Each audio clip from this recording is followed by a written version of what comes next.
கிடந்த மனம் பூவாக மலர்ந்த விதம் கந்தாவும் கருணையன்றோ நாம் எல்லாம் இழந்த பின்னும் ஜீவன் இருப்பதிங்கே வேளாவும் அருளாவென்றோ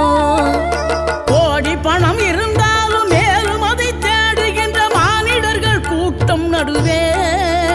மனம் தேடி உனை திரிந்தபடி திருப்புகழை பாடும் என நாடி வந்து காத்த குரு